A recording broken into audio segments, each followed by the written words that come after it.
Hello, I'm Steve Shaw, National Coordinator of Football Officials and Secretary of Rules Editor for the NCAA. And today we're continuing our series of media videos for 2024, and we're going to be focused on game action from week 2.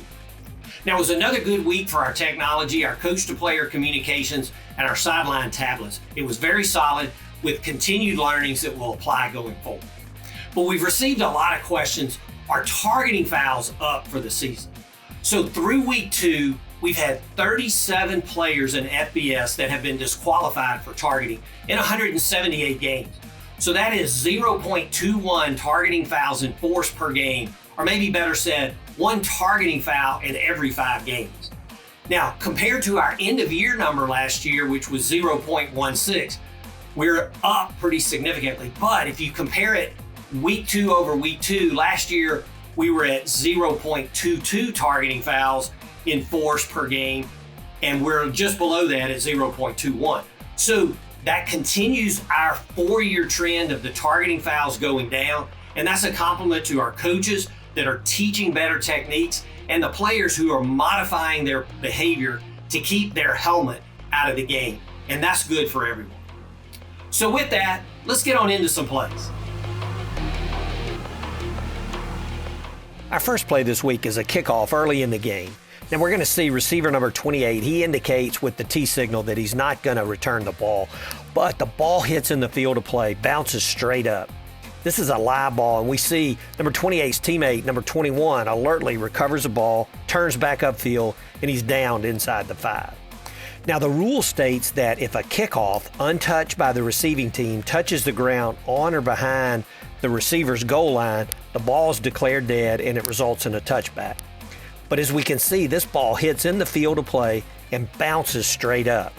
Now, if the next bounce, still untouched by the receivers, would have come down on or behind the goal line, it would have been a touchback. But as the kicking team players were bearing down on the ball, number 21 made the decision to recover and try to advance. And this was really an alert play, especially not knowing if the ball was going to touch in the end zone or in the field of play. Play 2, the offense has first and goal, and they're snapping inside the 10. And we're going to see the quarterback, he drops back, and he's going to throw to the far boundary, completes the pass to number 80, who's in the open, and he drives into the end zone. But we see a flag come in from our side judge for offensive pass interference. Now, as we go back and take a look at the replay, we see that the outside receiver, he comes back toward the ball, and he's going to block the player in coverage, springing the receiver open for the catch and subsequent touchdown.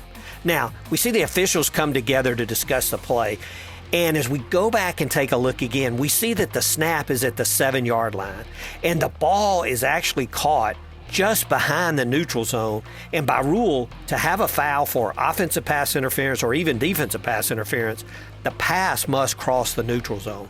Clearly here, the receiver touched the ball behind the neutral zone, and the officials are going to pick up the flag, there's no foul, and the play results in a touchdown.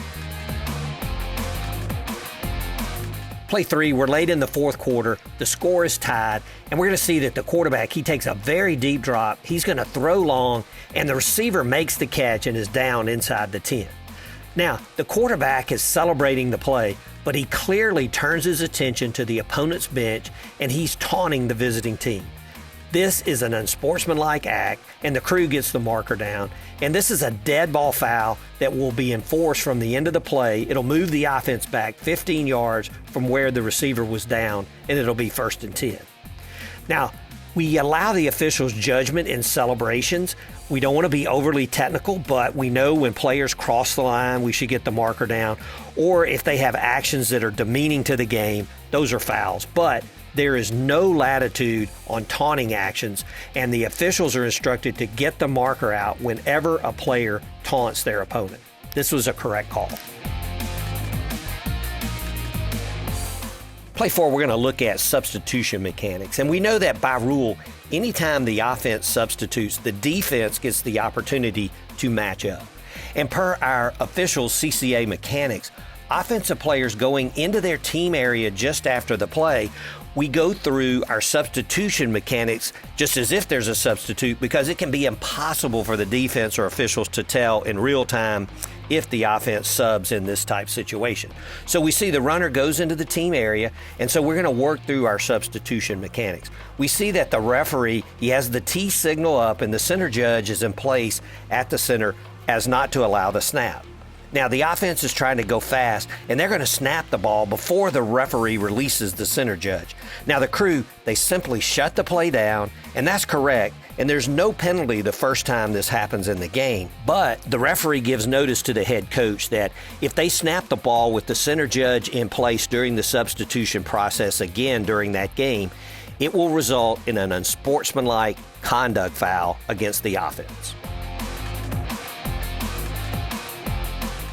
Play 5, the offense is going to punt from their own 42. Now we see the receiver's in place to make the catch at the 12, but he's going to muff the ball. A kicking team player deflects the ball as he's attempting to recover, and the ball rolls back into the end zone. It's a free ball, and there's a big scramble, and the officials ultimately determine the recovery is by a receiving team player in their own end zone. So what's the ruling here?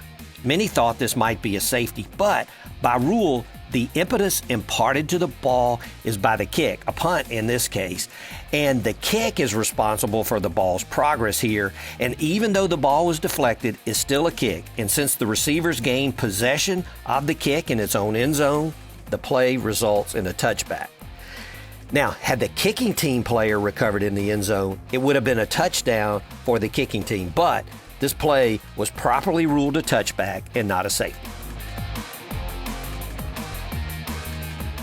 Our last play this week, we see we're late in the half. The offense has made a first down inbounds with 18 seconds, and the clock is stopped temporarily to award the offense a first down. And we know that the clock will start back on the referee's ready for play signal.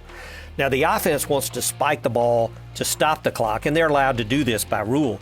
But as we watch the play, there are two caveats to the spike rule. Number one, the spike is illegal if it doesn't occur immediately after the passer controls the ball.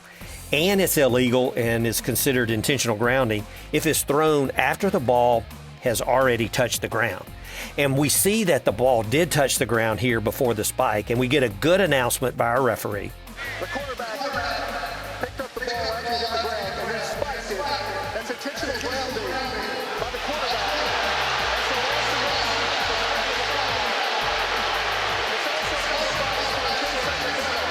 As also noted in the announcement, since this pass is after the 2-minute timeout and it's ruled intentional grounding and stopped the clock, it is subject to a 10-second runoff. So the clock is reset from 15 seconds to 5 seconds, and it will start on the referee's ready for play. Now, the offense was out of timeouts here, but if they had a timeout, they could use that timeout to avoid the 10-second runoff. Well, that's it for our plays this week, and we hope these plays have been helpful. And we really do appreciate your comments, as that helps direct our future and upcoming videos. Best of luck to all this week.